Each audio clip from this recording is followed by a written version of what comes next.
Eu quero lhe agradecer, Deus, por esta oportunidade, agradecer por tudo que o Senhor tem feito até então, agradecer este meio que o Senhor tem usado para propagar o Evangelho em todo o mundo. O Senhor, na verdade, disse: preguem o Evangelho a toda criatura. O Senhor disse ainda que este Evangelho do Reino será pregado em todo o mundo, então virá o fim.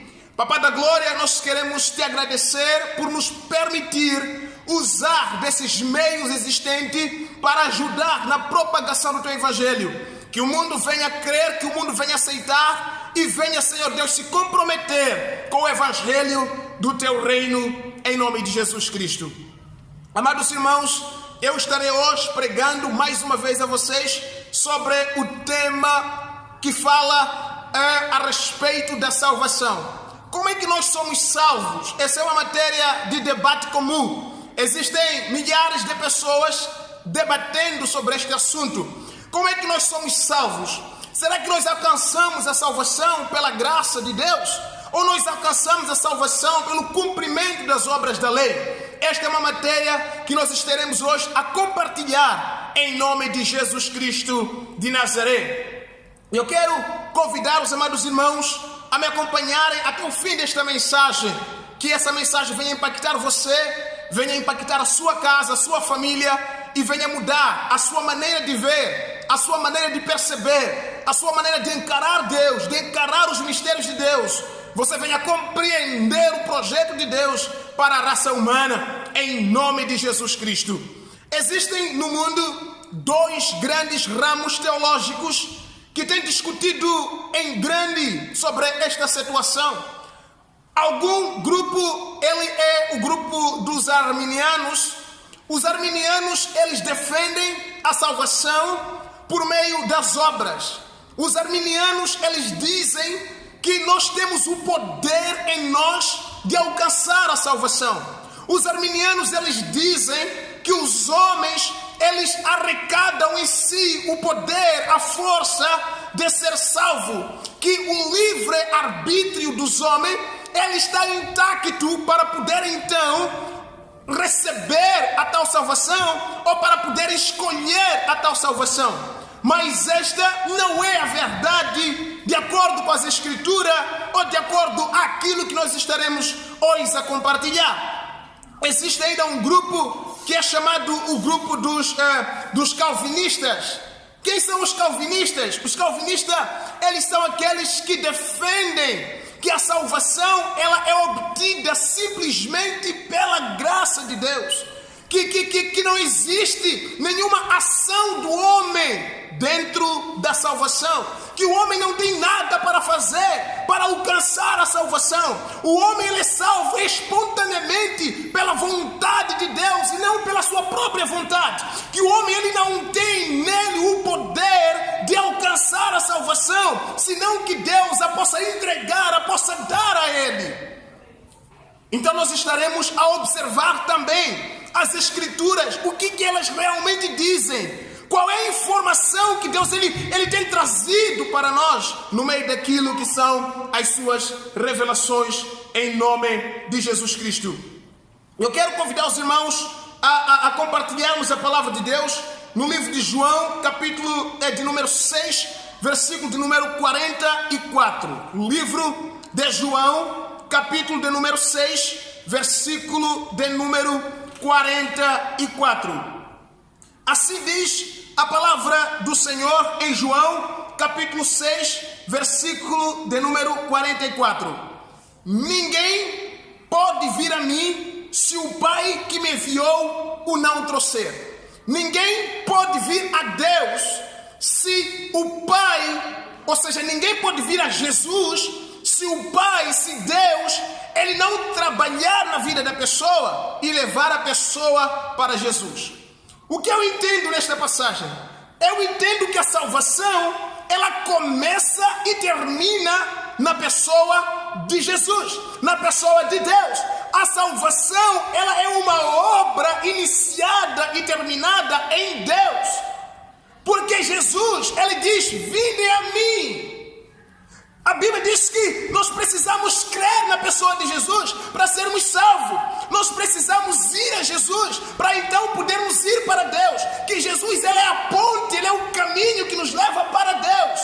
Mas também a Bíblia, a palavra de Deus, ela diz que se não for Deus a trazer a pessoa para Jesus, a pessoa de modo nenhum irá para Jesus, irá para Deus.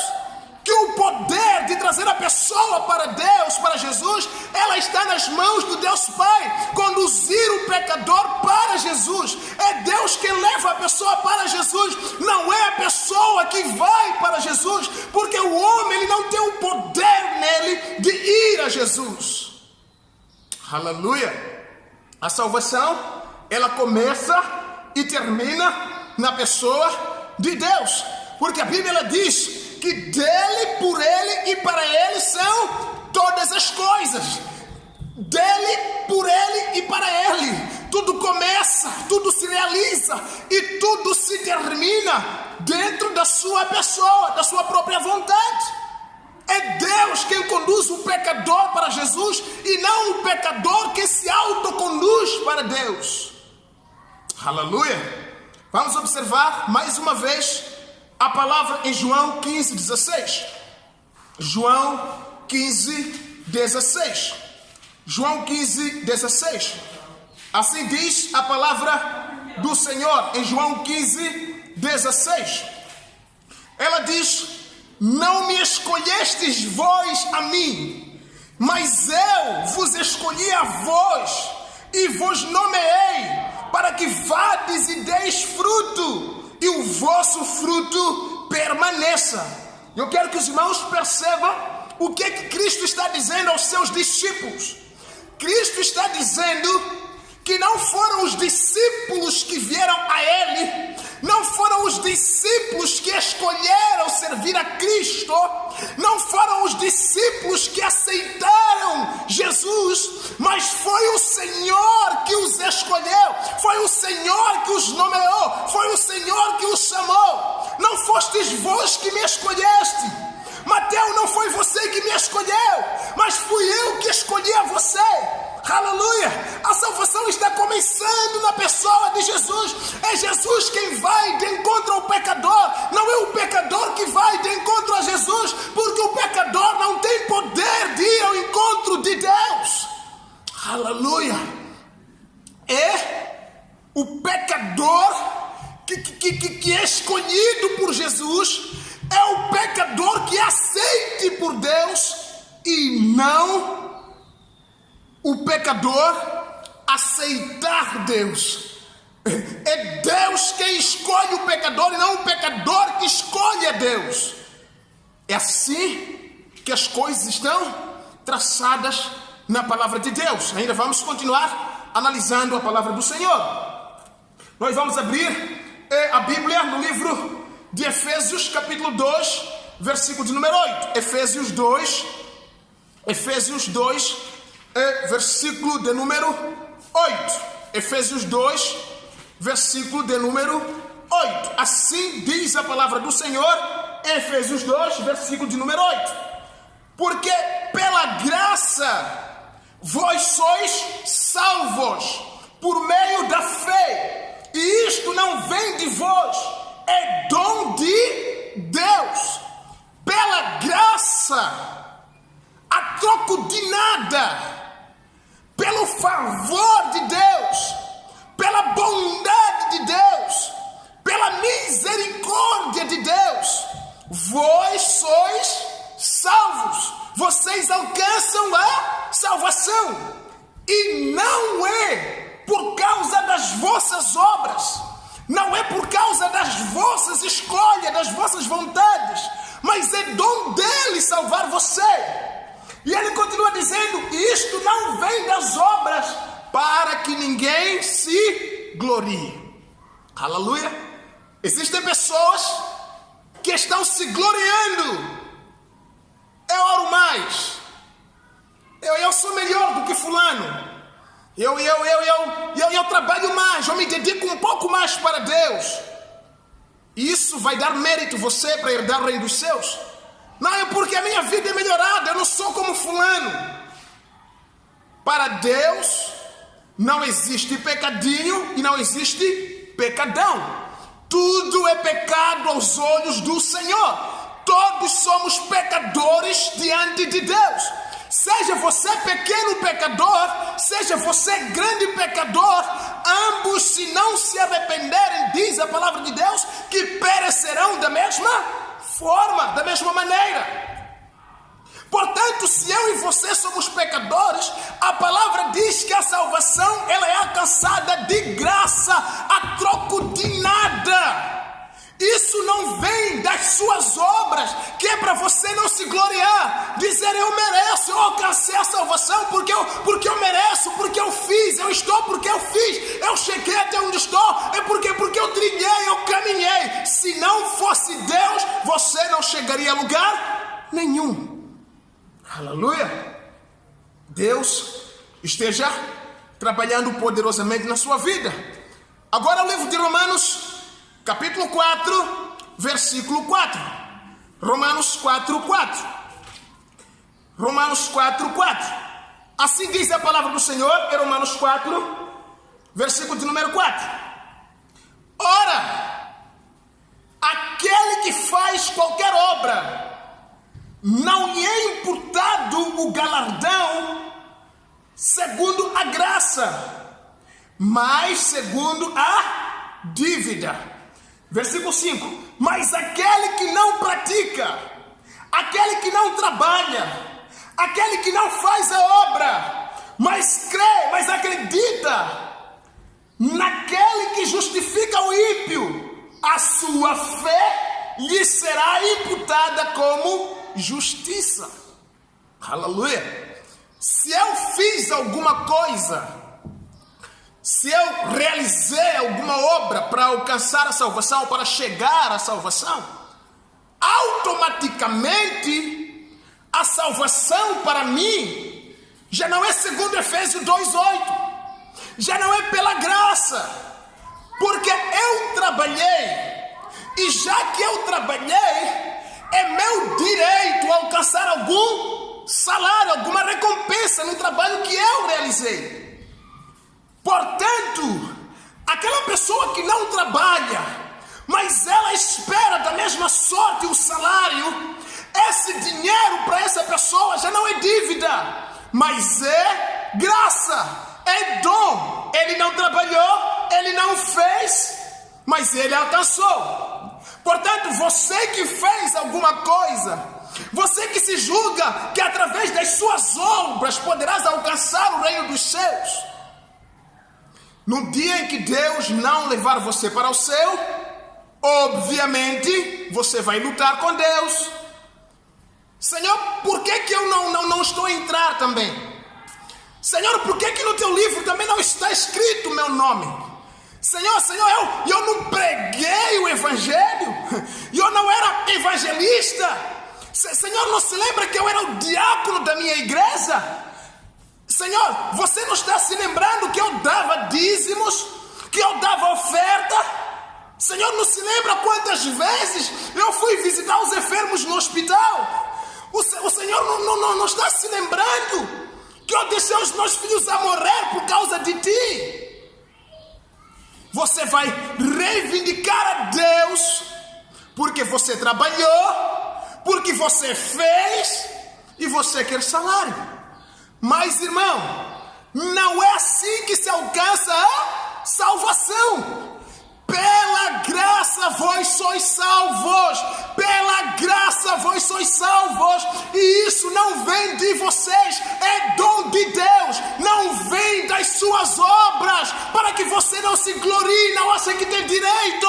Você não tem direito, é pela graça que você é salvo. Aleluia!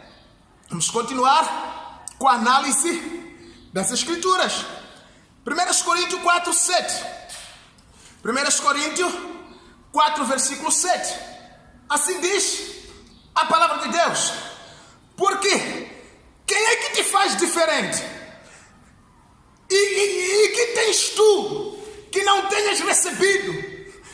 E se o que você tem, você recebeu, por que te glorias como se não houveras recebido? Meu irmão, o que é que você tem que faz você diferente dos outros? Qual é a coisa que o irmão tem que faz o irmão diferente dos outros? Tudo bem, talvez tenha alguma coisa, mas a Bíblia ainda continua a perguntar: o que é que você tem que não tenhas recebido? Que é por esforço próprio? Qual é a coisa que você tem que conseguiu sozinho? Na força do seu próprio braço? E se você recebeu tudo o que tem, se a salvação que você tem, você recebeu pela graça de Deus, por que é que você se acha melhor do que teu irmão? Por que é que você se acha mais merecedor do que os outros? Nem como a mãe dos 2 discípulos de Jesus, né? Senhor, eu quero que os meus filhos sentem no lugar de honra no seu reino.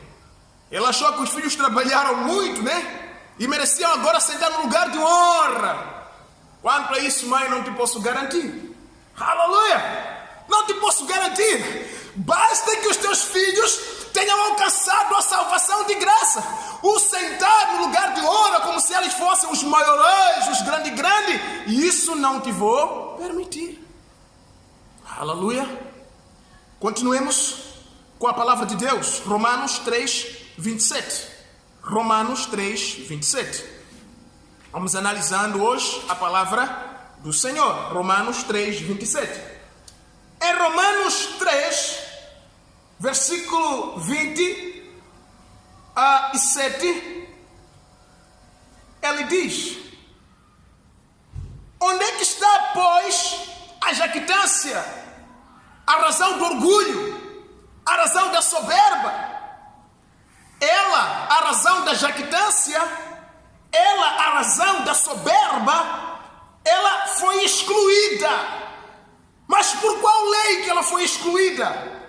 Pela lei das obras? Não, mas pela lei da fé. Pois nós concluímos que o homem é justificado pela fé, sem as obras da lei. Aleluia!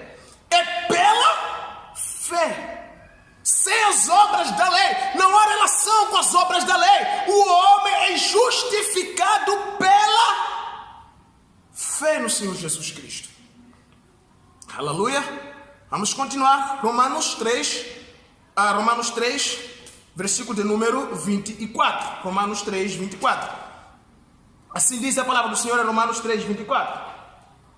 Começamos do 23, ele diz assim: porque todos pecaram e destituídos estão da glória de Deus. 24. Sendo justificados gratuitamente pela sua graça, pela redenção que há em Cristo Jesus. O apóstolo Paulo aqui, ele vai dizendo que todos os homens pecaram. Todos os homens são merecedores da condenação. Todos os homens são merecedores do julgamento, do juízo de Deus. Todos os homens estão caminhando para o inferno. Todos os homens pecaram e destituídos, separados eles estão da glória de Deus. E ele continua dizendo em 24, sendo justificados gratuitamente. Aleluia! Sendo justificados gratuitamente, a troco de nada, sem nenhum valor, sem nenhuma paga. Não existe esforço, não existe trabalho, não existe uma realização para alcançar a salvação. Sendo justificados gratuitamente, a troco de nada, pela fé em Cristo Jesus. Aleluia! Esta é a revelação da palavra de Deus. Eu quero convidar o irmão mais uma vez a observar comigo Romanos 5:18. Romanos 5:18. Lá está escrito assim: pois assim como por uma só ofensa veio o juízo sobre todos os homens para condenação, assim também, por um só ato de justiça, veio a graça sobre todos os homens para a justificação de vida. Aleluia! Eu gosto de crer que quando nós nascemos, nós viemos à Terra, nós encontramos uma caixinha de presente sobre a face da Terra. E a caixinha de presente, ela continha lá uma sentença, uma condenação por algum pecado que alguém outrora houvera cometido. Alguém me diz assim: você já tem uma espada da justiça para cortar o seu pescoço. E eu me pergunto, qual foi o mal que eu fiz? Só por nascer na terra já sou merecedor de uma sentença? Qual é a obra que eu cometi? Como Davi disse em Salmos 51, que a iniquidade ele foi gerado, e em pecado a mãe o teria concebido.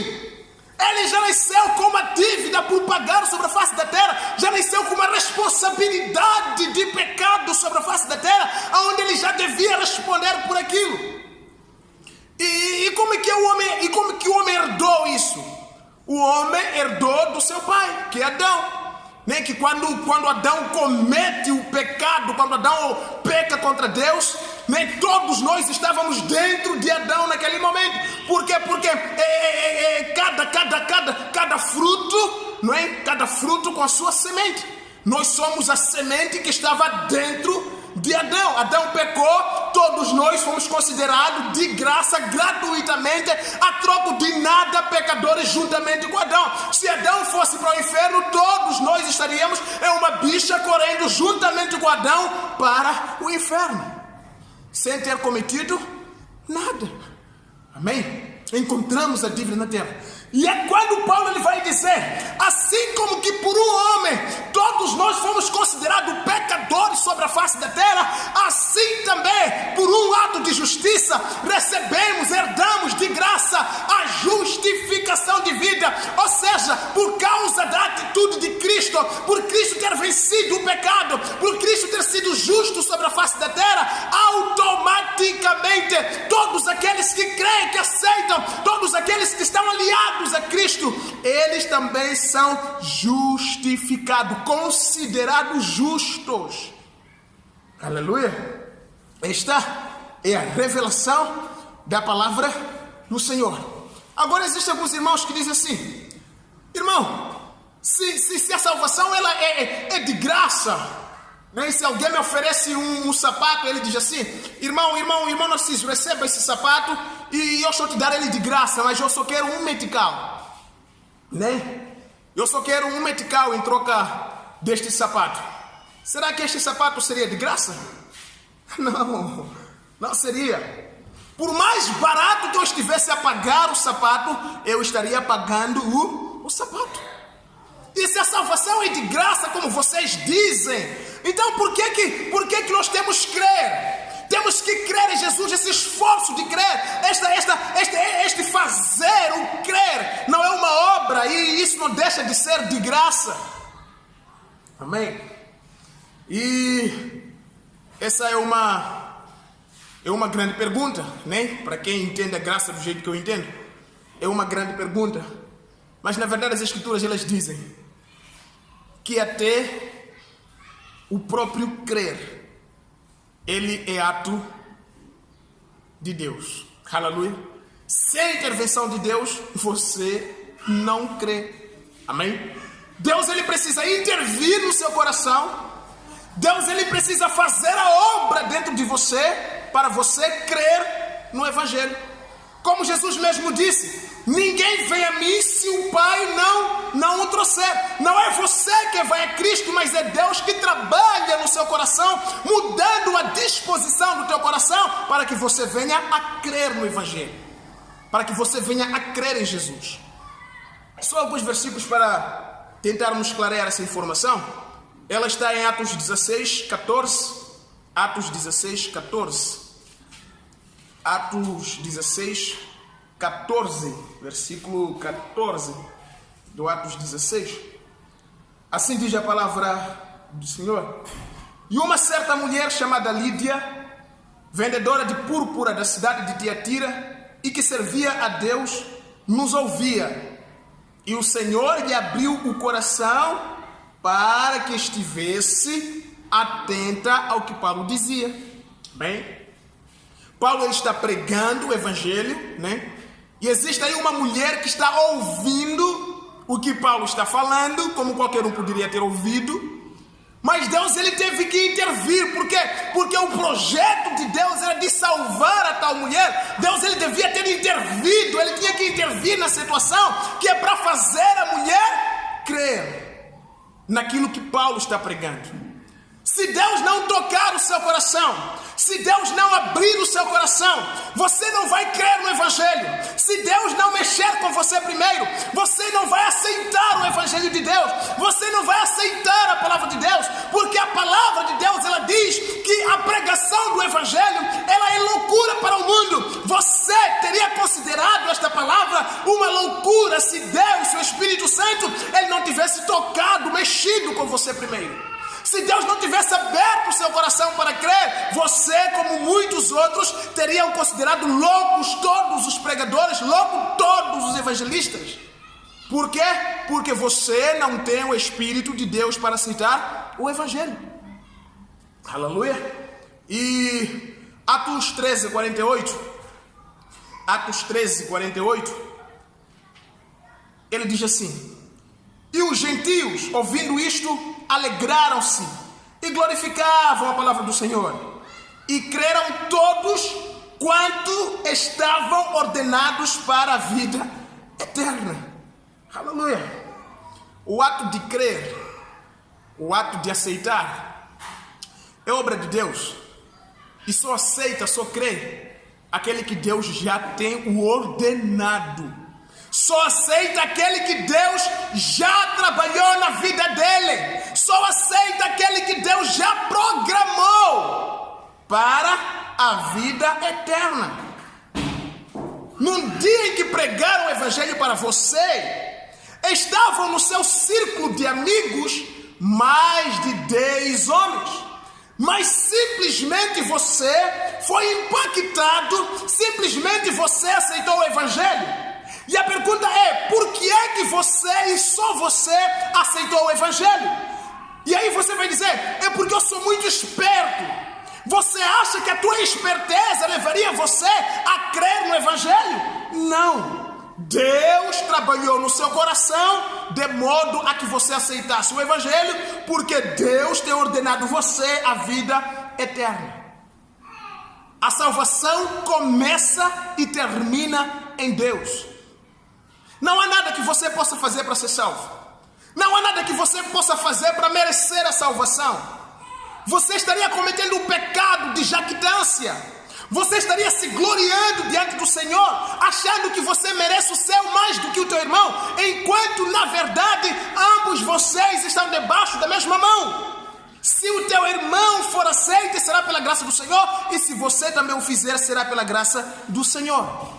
Ninguém de nós é melhor do que ninguém. Se Deus não for conosco, iremos todos para o inferno. Mas Deus ele tem, por meio da sua própria vontade, salvado os homens. Aleluia. Eu quero que você se renda debaixo da graça do Senhor. Eu quero que você caminhe debaixo da graça do Senhor. Viva debaixo da graça de Deus. E Deus ele será engrandecido, será exaltado por meio da sua salvação. É Deus quem terá o louvor da salvação e não você. É Deus quem terá a glória de ter te salvado e não você a glória de ter se salvado, porque você nunca vai se salvar. Deus abençoe você, em nome de Jesus Cristo. Amém.